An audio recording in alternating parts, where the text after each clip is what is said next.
Para você que gosta de automobilismo, seja bem-vindo a mais uma edição do Resenha Automotor. Essa aqui diferente, agora estreando no formato videocast, para você curtir com a gente também um pouco dos debates, um pouco do que a gente tem para trazer aqui para você, inclusive de informações, de bastidores, de histórias da Fórmula 1 vividas pelo Reginaldo Leme. Lembrando sempre, o Resenha Automotor tem apoio da Pirelli e do BRB, o Banco de Brasília.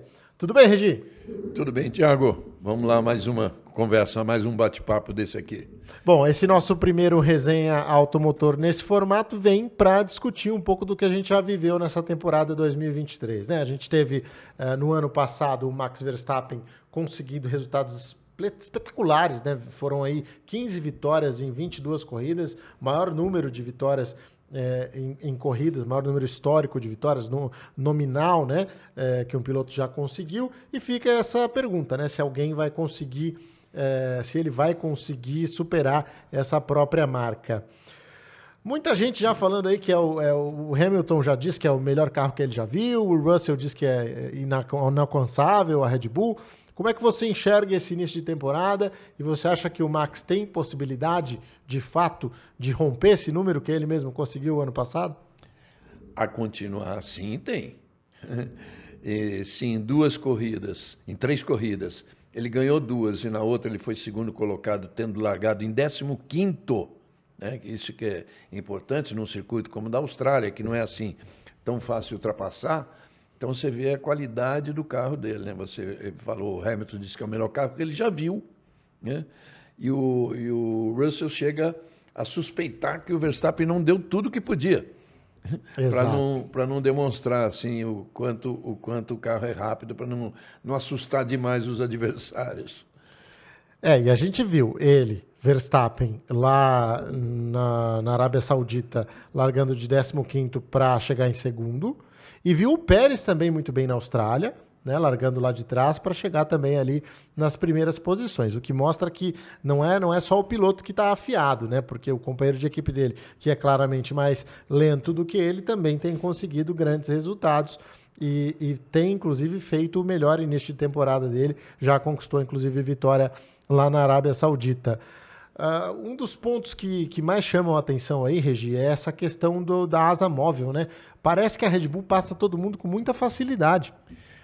4 km por hora mais rápido, né, do que os outros, com a asa aberta. Do que o mais próximo, porque do que os outros tem muito mais, né? Claro, do que os mais próximos. E eu vi recentemente um desenho que esclarece muito isso, né? A asa da Mercedes, por exemplo, a gente vê linhas quadradas, né, como uma trave de futebol, assim, né? E da Aston Martin um pouquinho menos, mas também quadrada. E da Red Bull, os cantos bem arredondados aqui, de uma forma até que se levou a chamar de DRS triplo, né? O da Red Bull. Não é que abra 3 espaços ali, mas sem dúvida nenhuma eles descobriram alguma coisa. Bom, se a asa é feita à base do princípio aerodinâmico, eles é que têm o cara da aerodinâmica, né, o Adrian Newey, então, logicamente, é melhor copiar do que tentar fazer diferente dele. O próprio Helmut Marko e o Christian Horner têm dito que eles não se importam tanto com esse fato de se copiar, né? Desde que seja uma coisa claramente, olha, a gente se inspirou nisso aqui, no que a Red Bull fez, afinal de contas a Fórmula 1 é assim, né? Todo mundo olha, vê e copia. O que você não pode é propriedade intelectual, você não pode roubar de alguém algo que alguém criou com todos os acessos a dados e tal, mas pegar o seu papel ali, desenhar e fazer igual, você pode, sem dúvida alguma. Agora, muita gente esperava, Regi, que a Red Bull pudesse ter algum impacto da punição que ela sofreu. Não aconteceu. Vai acontecer esse impacto? Acho que sim, no dinheiro que tem que ser gasto ainda no desenvolvimento durante a temporada, né? Porque você vê, além dos 7 milhões de dólares em dinheiro, que não quer dizer nada. E não tira do orçamento, né, do teto, o que é mais importante. O que é mais importante, mantém o teto que é original. Mas a punição, 10% a menos de utilização do túnel de vento e do CFD, que é os estudos através de computadores. Eles que já tinham, por serem campeões do mundo, já tinham 70%, né? Há uma escala aí que é de 100% até 70%.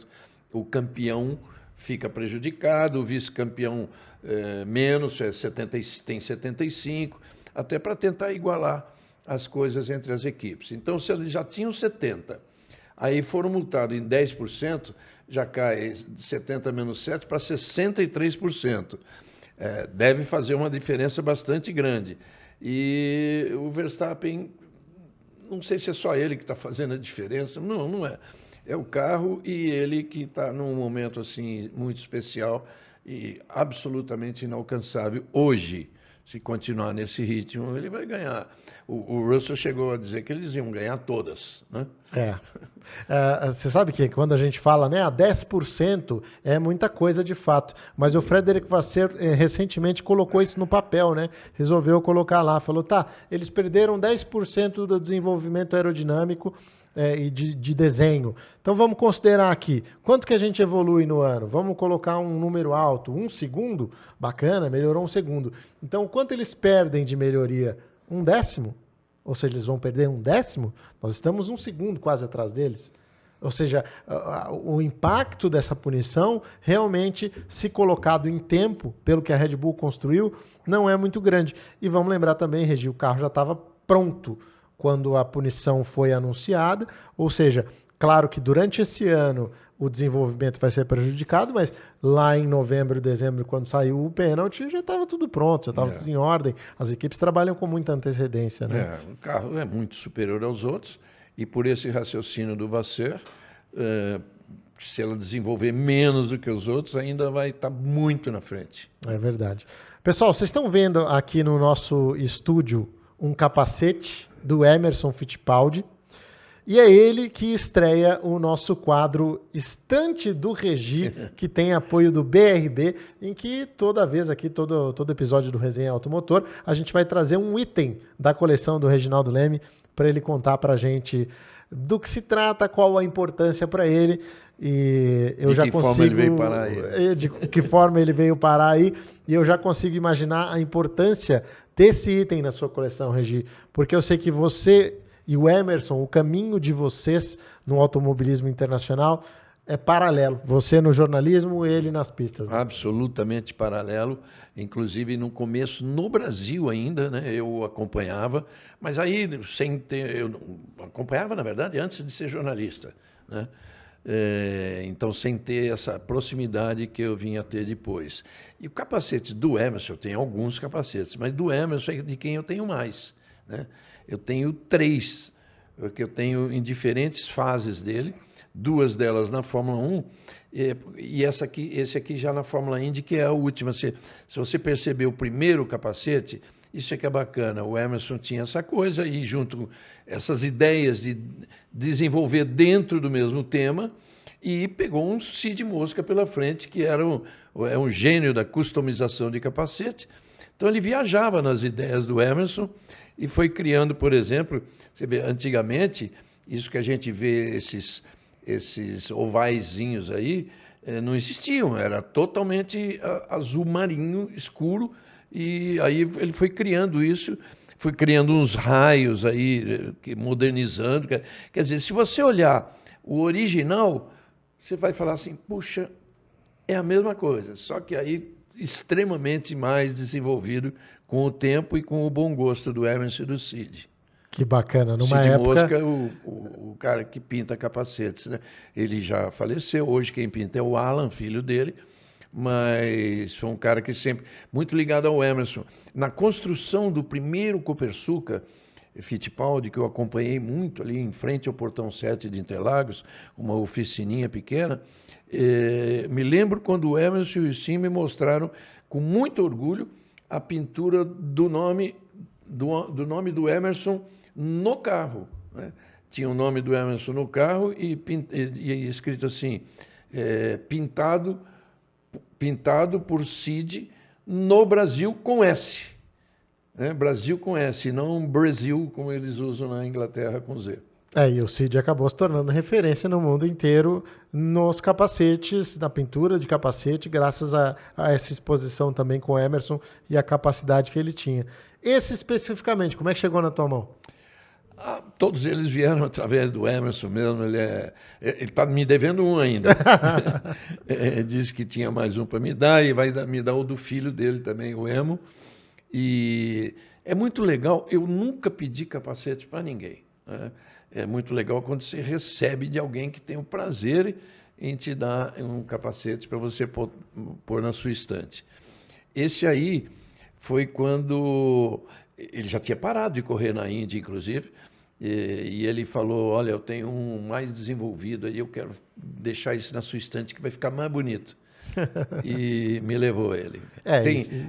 A viseira eu troco para não trazer as assinadas. Se eu deixar, vai desaparecendo a tinta, mas tudo nas viseiras tem a assinatura deles com dedicatória. Que bacana, é legal demais, e hoje serve também de cenário para você lá no teu estúdio em casa também, onde você faz parte das suas gravações. Estreando aqui então, Emerson Fittipaldi, no nosso quadro Estante do Regi, com o apoio do BRB do Banco de Brasília. Regi, retomando o nosso tema aqui, Fórmula 1 2023, Aston Martin foi a grande surpresa, deu esse salto de qualidade. Eu me lembro pelos seus comentários no ano passado, quando todo mundo falava do Fernando Alonso, você dizia, olha, é uma aposta, mas não é sem fundamento. E estava certo, né? O Alonso estava certo em apostar nisso. Talvez foi um pouco mais do que ele imaginasse, mas de fato já se sabia que a Aston daria um passo à frente, que ela estava disposta e investindo para isso. 3 corridas com 3 pódios, né? Nas 3 delas em terceiro lugar, certamente é mais do que ele imaginava. Mas o Alonso não assinou com a Aston Martin sem ver nada do que eles já tinham preparado para 2023. Quando ele assinou em 2022, ele foi visitar a planta da nova fábrica, que ainda não está pronta, viu o tamanho daquilo, né? Que hoje a Aston Martin ela pensa como pensava a McLaren lá no passado, fez aquela grande obra arquitetônica que é a sede dela. E depois viu os pacotes preparados, viu o nome dos engenheiros que tinham sido contratados, alguns vindos da Mercedes, outros vindos da Red Bull, né? Então é uma coisa assim muito clara, que ele entendeu como muito clara, de que poderia dar certo, e deu mais certo até do que ele esperava. E inclusive tem um personagem fundamental aí, né? Que a Aston Martin foi buscar, né? O Dan Fellows, que teve uma trajetória longa lá dentro da Red Bull, antes de se juntar à Aston Martin. 15 anos trabalhando na prancheta vizinha da prancheta do Adrian Newey. Nem sei se ele usa a prancheta como usa o Newey ainda hoje. Certamente não. Que é canhotinho, ainda hoje ele desenhando na prancheta, né? O Fellows deve ser um pouco mais moderno, já pegando o AutoCAD, né, do computador, o programa de AutoCAD. Mas 15 anos ao lado do Adrian Newey, vendo as ideias que tinha o Newey, isso aí você deixa um cara preparado no nível dele. Então, aí é que está a importância de quando você quer fazer uma equipe boa, que foi o caso do Lawrence Stroll, dono da Aston Martin, então eu vou buscar tal cara, né? Acertou em cheio e pegou o Fernando Alonso muito motivado. É nesse ponto que eu queria entrar contigo agora, eu vou te colocar numa fogueiraça aí. Porque o Fernando Alonso, a gente sabe, em nenhum momento ele perdeu, né? Esse Eye of the Tiger, aí, o olho de tigre, ele sempre foi um cara que vende a mãe e não entrega para vencer uma corrida. Então, até que ponto o Vettel seria capaz de entregar esses resultados? Estamos falando de um tetracampeão do mundo. Sim, sim. Até que ponto ele seria capaz de fazer o que o Alonso está fazendo? Tecnicamente, ele seria capaz da mesma forma. Mas o Vettel, pelo momento da carreira dele, o Alonso está voltando, né? Parou e está voltando com a garra toda, com a vontade toda. Mas o Vettel, ele usou a Aston Martin assim como o último degrau. Se o carro for muito bom, eu fico, senão eu vou embora. É bem isso. Você vê que as primeiras atuações dele, até antes da metade do campeonato, ele já estava mais relaxado, assim, sem se importar muito com os resultados. É um grande piloto, tecnicamente ele podia estar fazendo a mesma coisa que o Alonso, mas não tinha a garra que o Alonso, com que o Alonso enfrentou essa. Concordo. Embora seja mais novo do que o Alonso, acho que são fases diferentes na carreira e a Fórmula 1 para o Sebastian Vettel realmente já tinha chegado ali no limite, né?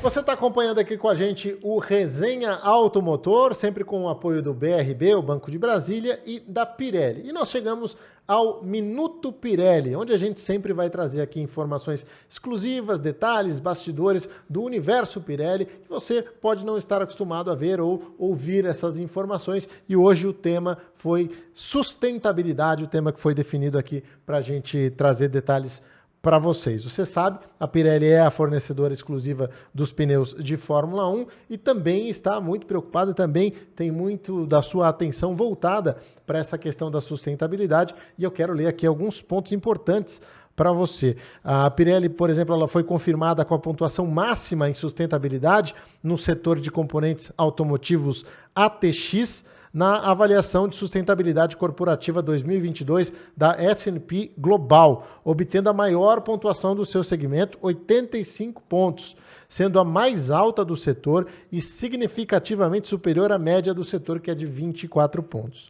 A Pirelli também foi novamente confirmada entre as melhores empresas sustentáveis em nível global, alcançando a qualificação de top 1%, o mais alto nível de reconhecimento no contexto do Anuário de Sustentabilidade 2023, publicado pela S&P Global.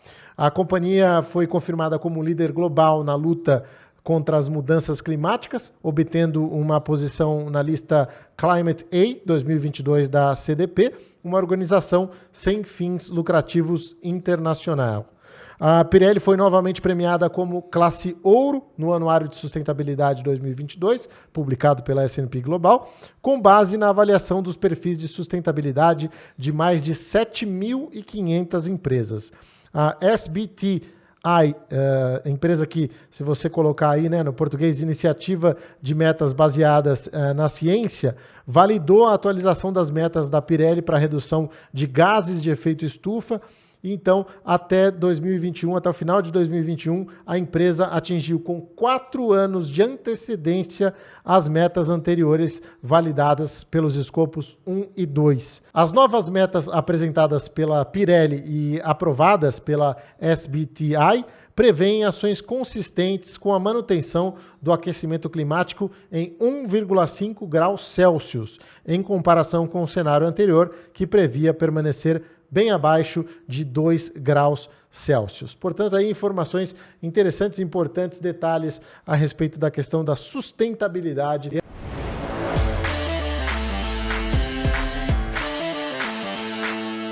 A gente teve a Mercedes, que ela tinha problemas de origem estrutural até, né, com esse carro, era o que dizia o Toto Wolff.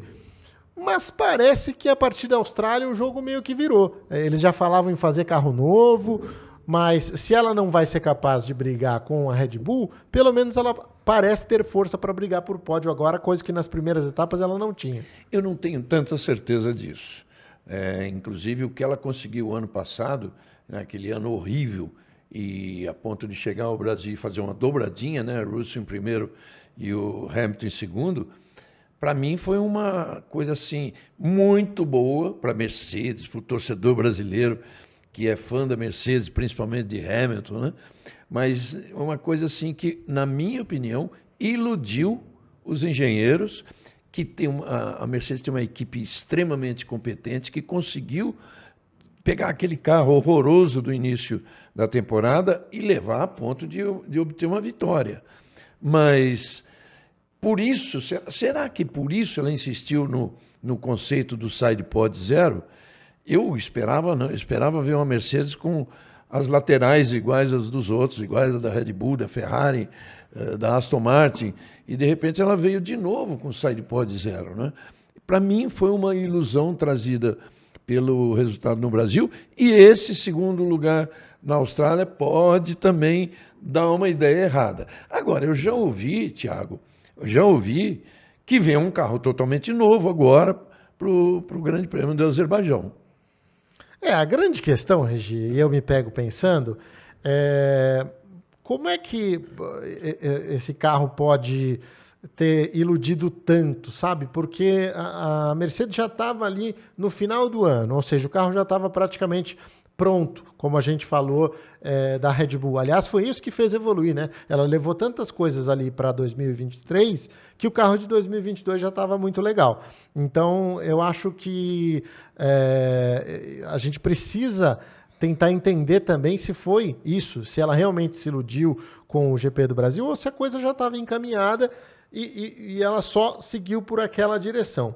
A impressão que eu tenho é que a Mercedes ela teve uma reação muito forte em relação aos resultados desse ano, talvez exagerada, porque a gente sabe que ela não está acostumada a perder, ela ganhou tudo desde 2014, né?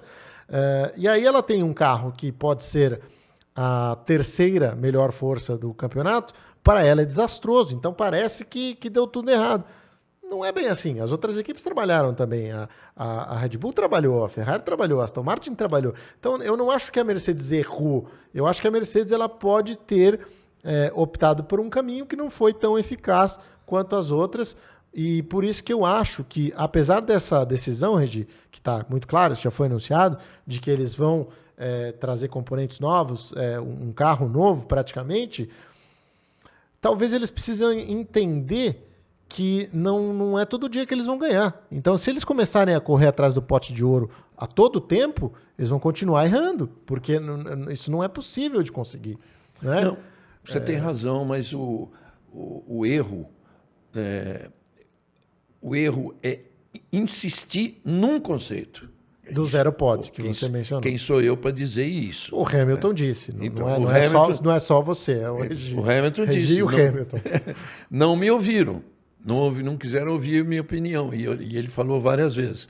Agora, mais ainda, o Toto Wolff disse que aquele carro saído pod zero de 2022 ia ser colocado num lugar para todo mundo ver lá na sede, para dizer o seguinte: igual esse aqui nós não vamos fazer nunca. Tá vendo? Aí é que eu já não acho que faça sentido. Mas, enfim, essa é o nosso pensamento, meu pensamento, aliás. Ele pode ter sido voz vencida diante dos engenheiros. O Toto Wolff é o dono, mas não é engenheiro. Então, você vê um corpo de engenheiros extremamente competente e grande, dizendo para ele, não, nós estamos no caminho certo, é questão de conhecer melhor e desenvolver. De repente, ele se rendeu a isso, mas já tá vendo que não é. Regi, se a Mercedes está em dificuldades e a gente criou aqui esse debate do porquê que dá certo, porquê que não dá certo, será que eles têm razão de estar nesse desespero ou não? O que dizer da Ferrari? A Ferrari que fez um carro ano passado extremamente competitivo, não conseguiu capitalizar isso, e esse ano, de novo, tem um campeonato complicado pela frente com seus pilotos indo mal, né? O Leclerc parece desestabilizado tanto quanto no ano anterior. Completamente. Se a gente lembrar do ano anterior, nesse momento do campeonato, todos os ferraristas estão dizendo assim, vamos ter de novo um título mundial para a Ferrari, que era disparadamente a favorita, né? Tanto que ela liderou o campeonato até a sexta etapa de Barcelona, e aí que começou a virada do Verstappen. Chegou a ter, perdão, Regi, mas chegou a ter 46 pontos de vantagem. 46 pontos de vantagem, para depois ser superada. E ela ainda continuou na frente da Red Bull em construtores por mais uma ou duas corridas, aí foi superada também e terminou o ano, foi um desastre absoluto, porque além de tudo, é o que você disse, o piloto também perde a estabilidade emocional. O Leclerc começou a errar de forma que ele não errava, né? O Sainz teve muito azar. O Sainz é um piloto assim que a gente tem a impressão de ser... ele contribui bastante com a equipe, mas eu não sei se ele está à altura de ser um piloto da Ferrari lutando por vitórias, que ele teve finalmente uma, por vitórias e por títulos. Eu não vejo isso. E no Leclerc eu sempre vi. Já estou em dúvida, porque ele se abate demais. com as fases ruins, né? A Ferrari tem agora o pior início de temporada desde 2009. Exato. Agora, e o Frederic Vasseur, que chegou lá exatamente para tentar resolver essa situação? Não deu tempo ainda de fazer o trabalho? Acho que é uma questão de tempo. O Vasseur é durão. Não deu tempo ainda, ele já mexeu algumas peças. Ele tem que controlar, eu acho que psicologicamente, os seus pilotos. E ele chegou ao ponto, não sei se é uma questão só, vamos dizer assim, ele queira passar uma imagem boa para toda a equipe, mas ele diz que o carro da Ferrari é bom. É uma questão de conhecer melhor o carro e desenvolver, mas que o carro é bom. E é um mau sinal para os pilotos também, né? Ele fala isso. Significa que eles não estão entregando. Quem não está entregando são os pilotos. E aí? Aí a gente tem 2024, final do contrato do Leclerc, final do contrato do Sainz. Você já deixou claro que o Sainz mereceria a sua reavaliação ali no final do ano, se você fosse um técnico, um chefe da Ferrari. O Leclerc é um piloto para renovar por mais 5 anos, como ele fez lá atrás? O Leclerc porque o Leclerc é um filho da Ferrari, né? E do Vasseur também, né? Porque eles trabalharam e do Vasseur, na arte Grand Prix, e na Alfa Romeo também. No tempo da Fórmula 2, e depois na Alfa Romeo, da onde o Vasseur saiu para assumir a Ferrari. Então, ele conhece o Leclerc como ninguém. E o Leclerc, eu acho o Leclerc, assim, um gênio. Hoje, eu daria nota 6 para ele. Pelo que ele está fazendo, pelo que ele na forma como ele terminou o ano passado e o que ele está fazendo agora. Mas ele é um piloto que eu sempre comparei em termos de potencial, em termos de conceituar o nível técnico do piloto ao Verstappen. Para mim sempre foi Leclerc e Verstappen. Aliás, a história diz isso porque eles foram adversários desde o kart, brigando bastante, um chegava na frente do outro. Aliás, quem mais chegou na frente foi o Leclerc, né? Tinha até brigas de pais de cada um. O quê? O Jos Verstappen brigando com alguém? Não, Regi. Você está enganado. E, enfim, cara, mas ele perdeu o pé do chão, assim. Ele tirou o pé do chão. A gente vê você percebe pela expressão do Leclerc que ele é um cara susceptível a esse tipo de coisa, né?